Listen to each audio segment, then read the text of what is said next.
እኛ ብቻ ሳንሆን ፎሬነሮች ጭምር እንደሚያውቁት በአምስተኛ ከነስ ክፍለ ጦር ላይ ለ21 ዓመት አብሮ የኖረ የተጋባ የተዋለደ እርሻ አብሮ የሚሰራ ዋቴቨርቲት ሁሉን ነገር አብሮ የሆነውን ክፍለ ጦር በተኛበት ቦታ በቃል ሊነገር የማይችል ከሶማሊያ ጋር እንኳን ስንዋጋ በምርኮኞቻችን ላይ ያልተፈጸመ ነገር ሰው እኮ ጠላትም ቢሆን ገሎ ይቀብራል እኮ እንኳን ወገን እነሱ ግን የፈጸሙትን ሁሉም ኢትዮጵያ በሚያውቀው ስለሆነ መድገሙ ያን ያህል ማስፈላጊ አይደለም።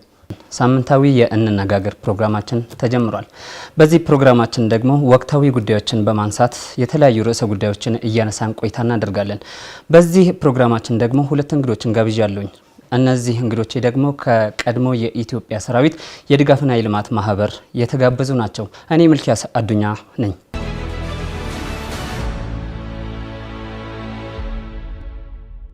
እንግዶቼ ደግሞ ራሳችሁን ብታስተዋውቁልኝ። እሺ፣ አመሰግናለሁ። የ50 አለቃ ብርሃኑ አማረ እባላለሁ። የቀድሞ የኢትዮጵያ ሰራዊት የድጋፍና የልማት ማህበር ፕሬዝዳንት ነኝ። አመሰግናለሁ። ሻለቃ ታመነ አባተ እባላለሁ። የቀድሞ የኢትዮጵያ ሰራዊት የድጋፍና የልማት ማህበር ስራ አስኪያጅ።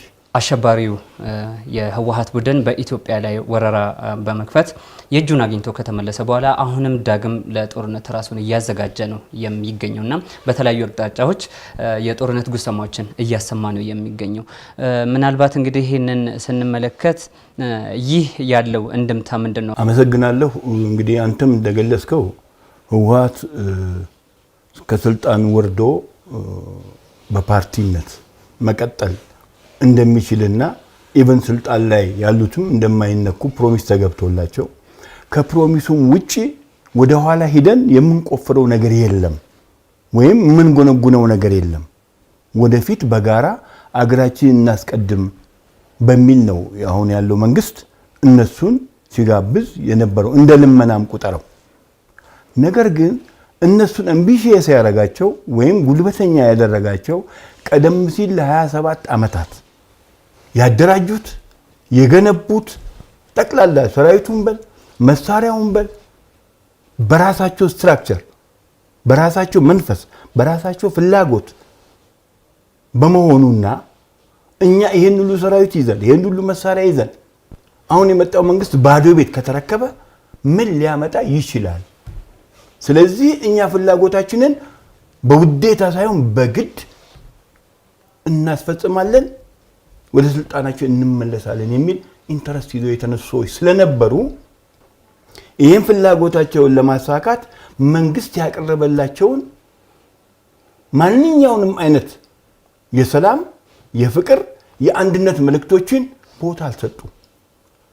የአገር ሽማግሌዎች ሳይቀሩ የሃይማኖት አባቶች ሳይቀሩ መቀሌ ድረስ ሂደዋል።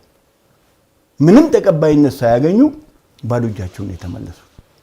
ከዛም በኋላ ፍላጎቱን ለማሟላት በመጀመሪያ ላይ ሁላችንም ህዝብም አገርም እንደሚያውቀው እኛ ብቻ ሳንሆን ፎሬነሮች ጭምር እንደሚያውቁት በአምስተኛ ከነስ ክፍለ ጦር ላይ ለ21 ዓመት አብሮ የኖረ የተጋባ የተዋለደ እርሻ አብሮ የሚሰራ ዋቴቨርቲት ሁሉን ነገር አብሮ የሆነውን ክፍለ ጦር በተኛበት ቦታ በቃል ሊነገር የማይችል ከሶማሊያ ጋር እንኳን ስንዋጋ በምርኮኞቻችን ላይ ያልተፈጸመ ነገር ሰው እኮ ጠላትም ቢሆን ገሎ ይቀብራል እኮ እንኳን ወገን እነሱ ግን የፈጸሙትን ሁሉም ኢትዮጵያ በሚያውቀው ስለሆነ መድገሙ ያን ያህል ማስፈላጊ አይደለም። ግን ገሎ ልብስ ገፎ ሬሳ ላይ መስፈን ሰውን ከነህይወቱ ቀብሮ ኦራል ላው ላይ መንዳት ይሄ በኢትዮጵያዊነት ስሜት ላይ እጅግ የከፋ ጉዳትና ስሜትን ያስከተለ ነበር። ምክንያቱም ይሄ ሰራዊት ከብሔር ብሔረሰቦች የተውጣጣ ሰራዊት ስለነበረ ያልተነካ ቤተሰብ የለም። ኢትዮጵያ እንደተነካች ቁጠረው ነው ኢትዮጵያ የተነካችው። ከዛም በኋላ በ17 ቀን የመልሶ ማጥቃት ውጊያ የተፈጠረውን አብረን አይተናል። እንደገና አሁንም መንግስት ወደ ባሻ በመሆን ገበሬው ከሚሰቃይ የእርሻ የምርት ወቅት ከሚያልፍበት ስቲፋታ እንስጥ ብሎ ለወሰደው አክሽን ከመቀሌ ገፍትረው እንዳስወጡ በጉልበት እንዳባረሩ አድርገው ይሄ ያየነውን በአፋር በኩል በአማራ ክልል እጅግ በጣም ነውረኛ የሆነ እንኳን ሰራዊት አውሬ የጫካ አውሬ እንኳን የማይፈጽመው የ80 ዓመት መለኩሴ መድፈር ምን ማለት ነው? ምን ማለት ነው? በባህላችንም እንግዲህ ትልቁ የኦርቶዶክስ እምነት ምንጩ ከትግራይ አካባቢ ነው ግዕዝን ጨምሮ። ከነዚህ ሰዎች ምንድን ነው የምትማረው? ምን ይህም ብቻ አይደለም። የአንዳንዱን ማህበረሰብ ምንድን ነው ያደረጉት? ኑሮውን ቤቱን ምንድን ነው ያደረጉት? እንዴት ነው ያመሰቃቀሉበት? ስንቱን ነው በጅምላ እየጨፈጨፉ በየቦታ የቀበሩት? በአፋር በአማራ ክልል ቬሬቨሪጎ በደረሱበት ቦታ ሁሉ። አሁንም ይሄ እያለ መንግስት እጁን ዘርግቶ የሰላም ጥሪውን አልነፈጋቸውም። ሁልጊዜ እነሱ ግን የሚያስቡት ጦርነትን ስለሆነ የተሰጣቸውን የፎይታ ጊዜ የሚዘጋጁበትና መሳሪያ ከዛም ከዚህ የሚለቃቅሙበት በየአቅጣጫው ደጋፊዎቻቸው ገንዘብ የሚልኩበት መንገድ። አሁን ትናንትና በሚዲያ አይተን እንደሆነ በቴሌ ብረት ውስጥ 3 ሚሊዮን ብር አጭቀውና ጨቅጨው ለነሱ ሊልኩ ሲሉ ኬላ ላይ ነው የተያዘው በአማራ ክልል። እነዚህ ሰዎች እንግዲህ አሁንም ቅድም አንተም እንዳልከው ለሌላ ለሶስተኛ ዙር ጦርነት ለህዝብ እልቂት እየተዘጋጁ ነው። በዓለም አቀፍ ደረጃ ይሄ እየታወቀ እየተሰማ ከኢትዮጵያ በዘረፉ ገንዘብ የገዟቸው የዓለም ጋዜጠኞች እውነታውን ሳይሆን የተዛባውን ለዓለም ህዝብ እያሳወቁና እየነገሩ በየአጋጣሚ በኢትዮጵያ ላይ ተጽዕኖ እንዲፈጠር። ይሄ ተጽዕኖ በእነሱ ምክንያት ብቻ አይደለም። ኢትዮጵያ በምስራቅ አፍሪካ ካንሰራራችና ቀና ካለች አፍሪካ በጠቅላላ ለአውሮፓውያን ሊገዛ አይችልም። ወደ ዓለምም እየተጠጉ ከመጡ አገዛዛቸው እኛ ላይ ሊያርፍ ይችላል የሚል ኢሚቴሽን ግምት ስላላቸው የኢትዮጵያ ቀና ማለት ለምስራቅ አፍሪካ ብሎም ለአፍሪካ መንገድ ሊቀድ ስለሆነ ከወዲሁ መጫንና መያዝ እንደ ድሮ የስንዴ የምን ልመና በእነሱ ስር እንድንሆን ስለሚሹ ትልቁ ተጽዕኖ ህወሓት ምክንያት ይሁን እንጂ ከበስተጀርባው ኢሮፒያንስ የራሳቸውን ዓላማ አላቸው፣ የራሳቸውን ፍላጎት አላቸው በኢትዮጵያ ላይ። ስለዚህ ዛሬም ህወሓት ይህን ጦርነት የሚጎስመው ብቻውን አይደለም። የነሱ አይዞባይነት አብሮ አለ። የነሱ ከጀርባ ድጋፍ የመስጠት ጉዳይ አብሮ አለ። ያም ሆነ ግን የኢትዮጵያ ህዝብ ስትወዳጀውና በፍቅር አብረ ስትኖር እንጂ ልትጠልፈውና ልትገለው ስትመጣ አታገኘው፣ ሊሆንልህም አይችልም። ይሄን ደግሞ ከጣሊያን መማር አለባቸው፣ ከሶማሊያ መማር አለባቸው፣ ከራሳቸው መማር አለባቸው። ባንዳነት የትም አያደርሳቸው። ጥንት በጣሊያን ጊዜ አባቶቻቸው ቅድመ አያቶቻቸው በባንዳነት ህዝብ አስፈጅተዋል። ዛሬ ደግሞ እነሱ ይሄንኑ ነው እየፈጸሙ ያሉት። ተልኳቸውን እየተወጡ ነው፣ የባንዳነት ተልኳቸው። ስለዚህ እነሱ በፈለጉት መንገድ ያውጁ ያውሩ እንጂ በኢትዮጵያ ላይ ቅንጣት ታክል የሚያመጡት ለውጥ የለም። ወጣቱን ከማስጨረስ ትግራይን ወንድ አልባ ከማድረግ ውጪ የሚያመጡት አንድም ፋይዳ ወይም ቁም ነገር አይኖርም። የትግራይ ህዝብን ግን እኛ ከነሱ ጋር አንጨፈልቅም። ፓርቲ ሌላ ነው፣ ህዝብ ሌላ ነው። ፓርቲ ይከስማል፣ ይኖራል፣ ይሞታል። ህዝብ ግን መቼም አይከስምም፣ ይኖራል። የትግራይ ህዝብ የኢትዮጵያ ህዝብ ነው ብለን ነው የምናምነው እኛ። ከህወሓት ጋር አንደምረውም። ህወሓት ግን የፎሬነርስ ቅጥረኛ ከመሆኑ ውጪ የጥንት ቅድመ አያቶቹን ባንዳነት ዛሬም እያስታወሰ እየሰራ ስለሆነ ጎሰመም አልጎሰመም አወጀም አላወጀም ከመሸነፍ የሚያድነው ነገር የለም። ምናልባት 50 ደቂቃ እዚህ ላይ ምንድን ነው ጨምረው እነዚህ የጦርነት ነጋሪቶች አንደኛው የፎይታና የረፍት ጊዜ ከወሰደ በኋላ ራስን እንደገና ቢውልድ አድርገህ ለሞትና ለልቂት ለህልፈት እንደ ትውልድን ሀገርን እንደዚህ በሚጎዳ መልኩ መሰማራት ቡድኑ ያለውን ጨካኝነት ዓላማው ምን እንደሆነ በገሃድ የሚገልጽበት ለኢትዮጵያ በፍጹም ርህራሄ ለኢትዮጵያውያን በፍጹም ሀዘኔታ እንደሌለው ትረዳለህ እዚህ ውስጥ ማለት ነው። የመጀመሪያው ብዙ ሊያስተምረን ይገባል። በጣም ያለፍናቸው የመጣንባቸው መንገዶች እጅግ በጣም አድካሚዎች፣ ብዙ ነገሮች ያጣንባቸው መንገዶች ናቸው፣ የጦርነት አውዶች ናቸው እና እነዚህን አውዶች ድጋሚ ተሰማርተህባቸው እንደገና ህዝብንና ሀገርን ሊጎዳ በሚችል መልኩ ሁለተኛው ዙር ምን ይሆናል የሚለው ነገር በእውነት ለመናገር የኢትዮጵያ መንግስት ነው መታወቅ ያለበት ማለት ነው። ምን ማለት ነው? ትልቅ ተቋም ነው፣ ትልቅ አቋም ያለው ህዝብ ያለው ኢኮኖሚካልም ቢሆን ፖለቲካልም ቢሆን በዲፕሎማሲውም ቢሆን ፓወር ያለው ተቋም ነው መንግስት። ሲቀጥል ሪስፖንሲቢሊቲ ያለበት መንግስት ዝም ብሎ ተነስቶ እንደ ጎረምሳ ልደባደብ ነው ምናምን ብሎ የሚያውጅ አካል አይደለም። የሚመጣበትን ነገር ተከላክሎ ሃንድል ማድረግ የሚችል አቅም ያለው አካል ማለት ነው። ስለዚህ እነኚህ ሰዎች ከባለፈው እስከ ጣር ማበርና ደብረሲና ምናምን ተመልሶ ወደዛ የተሄደበትን መንገድ መዘንጋት የሚያስፈልግ አይመስለኝም። ያን ማሰብ ማስተዋል የሚያስፈልግ ይመስለኛል። እና የነጋሪት ጉሰማው ውጤቱ አንደኛው ህዝብን ማስጨረስ ነው። በሁለተኛ ደረጃ ኢትዮጵያ የምትባል ሀገር በኢኮኖሚ በልማት ራሷን ችላ ወደፊት እንዳትራመድ በርካታ የሆኑ ችግሮችን መፍጠር ነው። ቅድም ሻለቃ እንደተናገሩት እነኚህ ቡድኖች ይህንን ተግባር የሚከውኑበት ፑሺንግ አላቸው። ምዕራባውያኖች በፍጹም ስለ ኢትዮጵያ ተኝተው ሊያድሩ የሚችሉ እንዳልሆኑ በታሪካችን ውስጥ ጉልህ ስፍራ አለው። ይህን ነገር እናውቃለን። ስለዚህ ታሪካዊ ጠላቶቻችን አጀስት እያደረጉ ክፍተት በተፈጠረ ቁጥርና በተለይም በመካከላችን የሚገኙ የፖለቲካ ዲፈረንሶች እነዚህን ቀዳዳ በመመልከት ስራ ለመስራት የታቀደና አሁንም የውስጣችንን ነገር በደንብ ሶልቭ አድርገን በአንድ መንገድ መፍሰስ ያለመቻላችንን ተመልክተዋል። ስለዚህ አሁንም ደግሞ በዛ ቀዳዳ እየተገባ ሌላ ችግር በሀገሪቱ ላይ ለማምጣት የጦርነት ነጋሪት እንደሚጎሰም እየሰማን ያለንበት ሁኔታ ነው ያለው።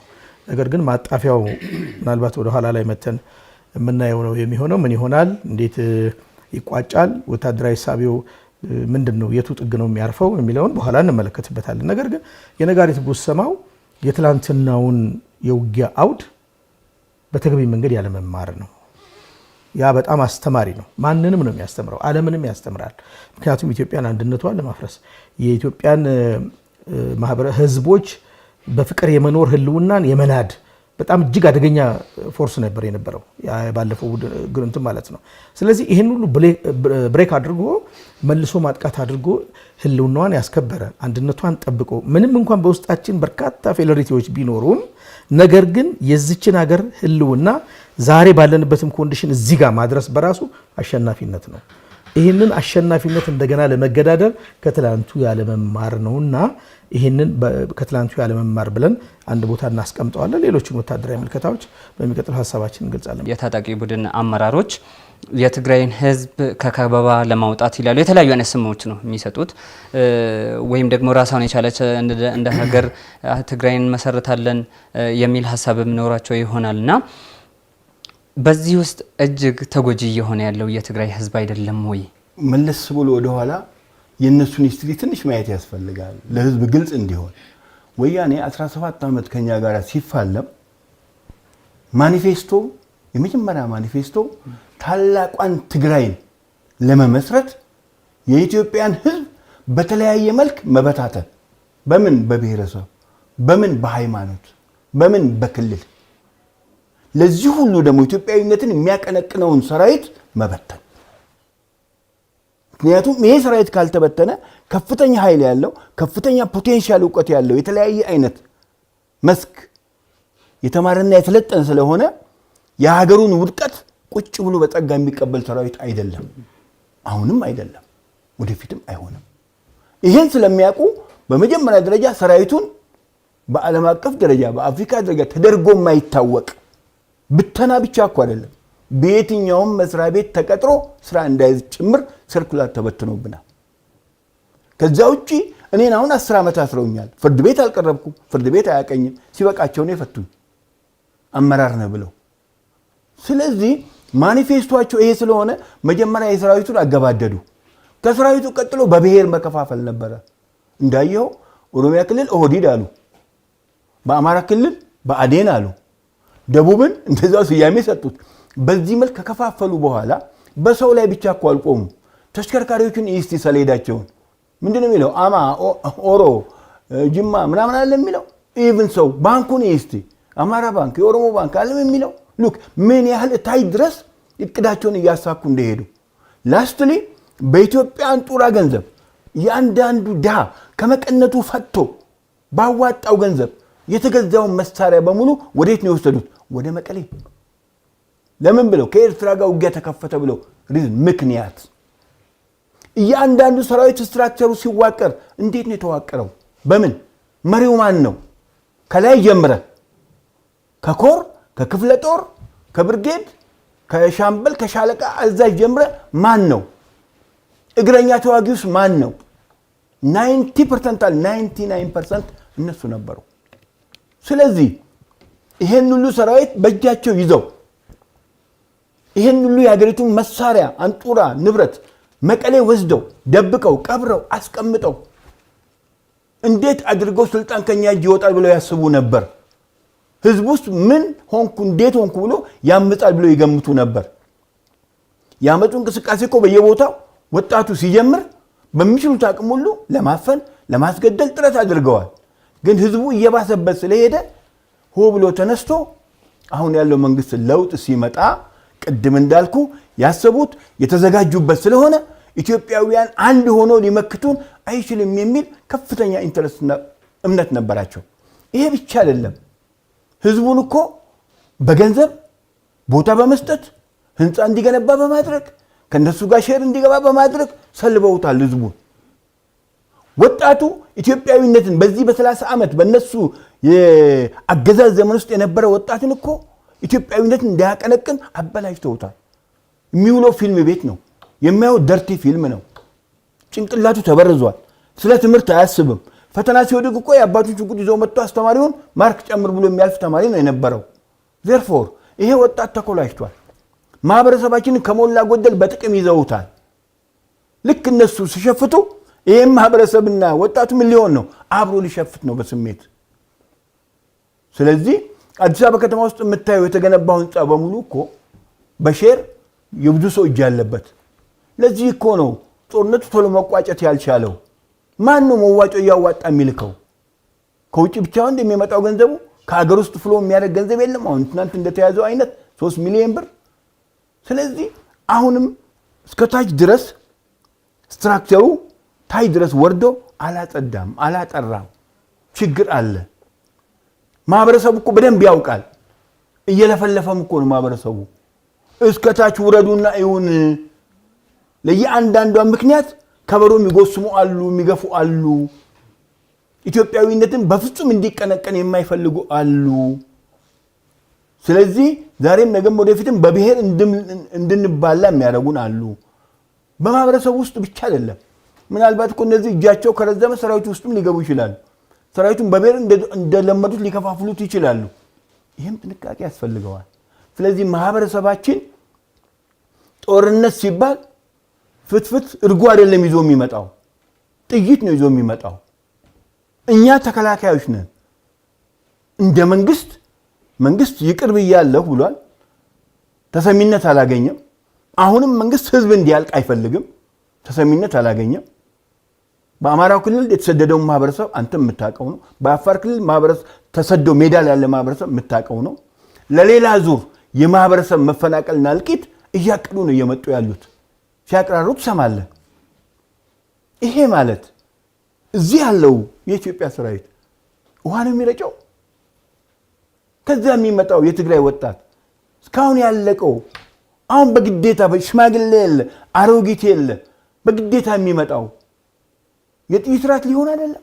አጥቂና ተከላካይ እኮ እኩል ካጁዋሊቲ አያስተናግድም። በወታደራዊ አመለካከት ሁልጊዜ አጥቂ ሁለት እጅ ሲጎዳ ግፋ ቢል አንድ እጅ ሊጎዳ ይችላል።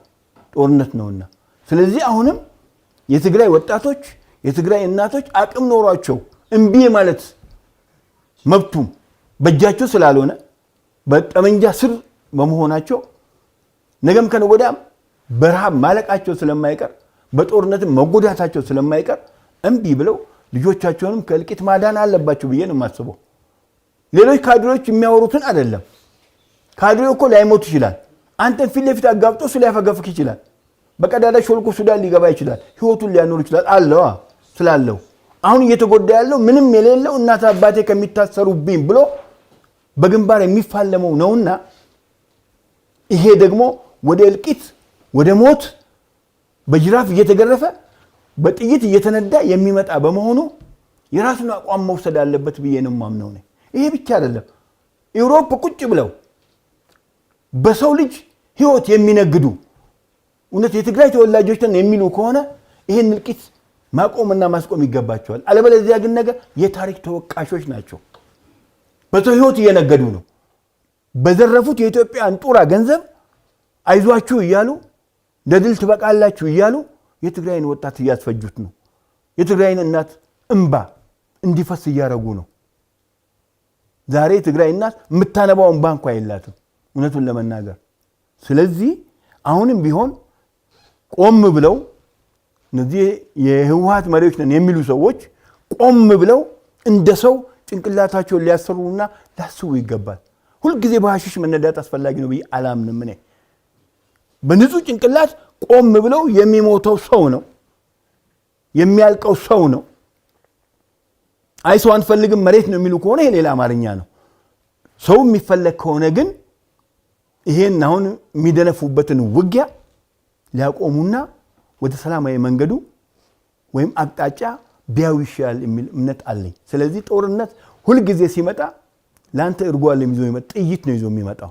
ጥይት ደግሞ ሊያረካ ሳይሆን ሊገልህ ነው የሚመጣውና ይሄ ካዩአልቲ ደግሞ በአንደኛው በሁለተኛው በህግ ማስከበሩ በህልውና ማስከበሩ አይተውታልና ለሶስተኛ ጊዜ የሚመጡ ከሆነ የትግራይን ህዝብ እንዳልነበረ አድርገው ትግራይ ወንድ አልባ እንድትሆን የፈቀዱት ዓላማ ይመስለኛል። ስለዚህ ቆም ብለው ቢያስቡ ጥሩ ነው ብዬ አምናለሁ። እኔ በኔ በኩል እንደ ወታደራዊ አመለካከት ምናልባት 50 ደቂቃ ታላቋን ትግራይ እንገነባለን ብለው ይሄ የቅዠት አይነት አስተሳሰብን ይዘው ሲራመዱ በዚህ አስተሳሰብስ የእውነት የትግራይ ህዝብ ተጠቃሚ ይሆናል እንዴ? እስቲ አንድ ላይ ያይዘው ቢያነሱልኝ።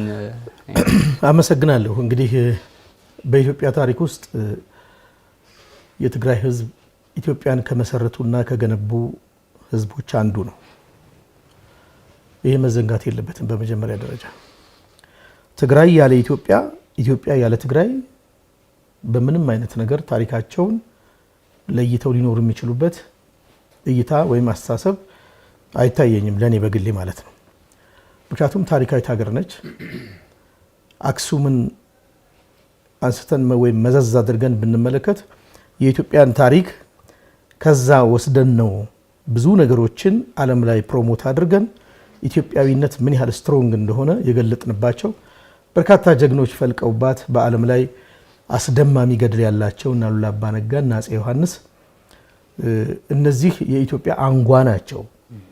ትግራይ ተወልደው የትግራይ ማህበረሰብ አባሎች ሊሆኑ ይችላሉ እና በኢትዮጵያ ላይ ትልቅ አሻራን ያሳረፉ ስለ ኢትዮጵያም ሲሉ አንገት የሰጡ መሪዎች እንደሆኑ እናስባለን። በደንብ ታሪካቸው ተጨባጭ ስለሆነ ማለት ነው። ስለዚህ ታላቂቷ ትግራይን እንደ ሀሳብ ከትግራይ ብቻ አይደለም ከትግራይ ማህበረሰብ የመነጨ ነው ብሎ መውሰድ አይቻልም። እንግዲህ ይሄ የፖለቲካው ኤሊት ከኋላ ቀደም እንዳልነው በምዕራባውያኑ ሰፖርት እየተደረገ ኢትዮጵያን የመበተን ዓላማ የሰነቀ ቀደም ሲል ጣሊያኖች ኢትዮጵያን ሲሞክሩ፣ እንግሊዞች ኢትዮጵያን ሲሞክሯት የተጻፈው ወይም የተሰነደ ፕሮፖዛል ነው። ይሄ እንግዳ ነገር አይደለም። ነገር ግን እዛው ላይ ያሉ አባቶች አድዋ ላይ ያስመስክረዋል። ኖ ኢትዮጵያ ብለው ወድቀዋል። ስለዚህ ኢትዮጵያን አቆመው እንመለከታለን።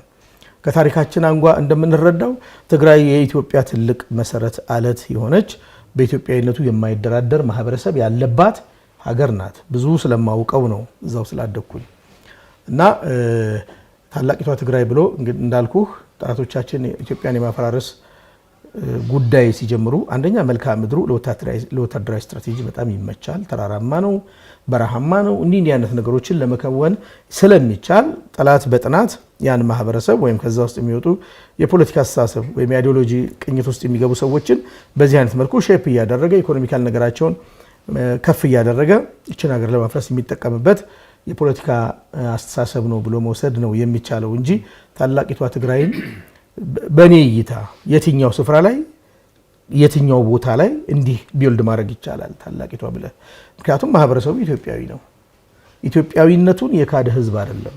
ፖለቲከኛው የሚያሰማህን ድምጽ ሳይሆን ህዝቡ የሚፈልግ ተዋልዷል እኮ ተጋምዷል እኮ አብሮ ኖሯል እኮ። በኢትዮጵያ ጉዳይ ላይ ታሪክ ከኔ ጋር ወታደሮች ሆኖ በኢትዮጵያ ጉዳይ የወደቁ እኮ ወንድሞች አሉ። ወታደሮች ደም ያፈሰሱ አካላቸውን ያጡ አሉ። ኢትዮጵያውያንን ብለው አምነው በኢትዮጵያ ጉዳይ የማይደራደር ማህበረሰብ ያለበት ነው። ያን ማህበረሰብ እያየው ሳድግ ኢትዮጵያዊነትን የበለጠ እንዲጨምርና በጣም በኢትዮጵያ ጉዳይ እንዳልደራደር ያስተማረኝ ማህበረሰብ ነው እኔ በግሌ። ስለዚህ የትግራይን ህዝብ በኢትዮጵያ ጉዳይ በኢትዮጵያ መነጽር አሁን ባለው የፖለቲካ ሐሳብ መለካትና ማየት አይቻልም። ስለዚህ የፖለቲካው አስተሳሰብ ታላቂቷ ትግራይን ብለው ያው የወጡበት ዓላማ እንደሆነ ጠላቶቻችን በዛው ከኋላ ሰፖርት እንደሚያደርጉ ይሄን ሐሳብ ለሚያራመዱ በኢኮኖሚም ፖለቲካሊ እንትናቸውንም ከፍ ለማድረግ በብዙ መልኩ ኢትዮጵያን ለማመስ የተወጠነ እንደሆነ እናውቀዋለን ለማለት ነው። ከዛ በተረፈ ግን ይሄ የፖለቲካውን ስብስብ መቃኘትና ግን መዳኘት ያስፈልጋል ነው ሜኑ ዛጋ ነው እንጂ በትግራይ ኢትዮጵያዊነትና በትግራይ ማህበረሰብ የኢትዮጵያ ዜግነት ጉዳይ ቅንጣት ታክል መጠራጠር አይቻልም። ነገር ግን የትግራይ ህዝብ ህወሓትን የመደገፍ ግዴታ አለበት ወይ? ነጻነት ካለ መስዋዕት አትመጣም። ይህንን ቡድን መቃወምና መገርሰስ ነው የሚኖርባቸውና ከዚህ አንፃር ምንድነው ማድረግ ያለባቸው? ማከለ ላይ ያልከው አባባል ገዢ ሐሳብ ነው። ምክንያቱም ነጻነትን በልመናና በዳረጎት መቀበል አይቻልም።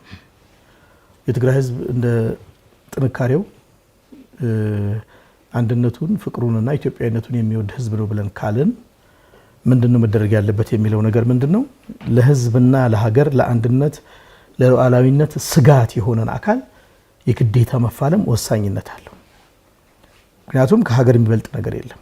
በኢትዮጵያ ሰማይ ስር ከኢትዮጵያ ክብር በላይ የትኛውም የፖለቲካ አካል ሊከበር አይችልም።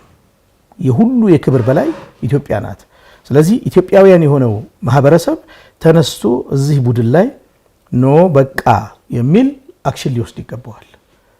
ይበቃናል፣ እስካሁን ያተረፍነው ነገር በዚህ በጦርነትና ባለመግባባት ውጤቱን እያየነው ነው ያለነውና ስለዚህ አቁሙ። የሚያስፈልገን ሰላም ነው፣ የሚያስፈልገን መነጋገር ነው፣ የሚያስፈልገን መወያየት ነው፣ የሚያስፈልገን ፍቅር ነው። ከዚህ ውጪ መሆን አትችሉም ኖ ብሎ ወደፊት መምጣት አለበት። ይሄ ጥያቄ የለውም እኮ የህልውና ጉዳይ ነው፣ የመኖር ያለ መኖር ጉዳይ ነው። ስለዚህ ትውልድ እንዲያርፍ በተለይ ህፃናቶች በጣም ያሳዝኑኛል እና ትውልድ እንዲያርፍ ረጅም ዘመን በጦርነት አውድ ላይ የኖረች ሀገር ነች ያች ሀገር። እኔም ወታደር ሆኜ ጦርነት ነበረበት እዛ ሀገር ላይ።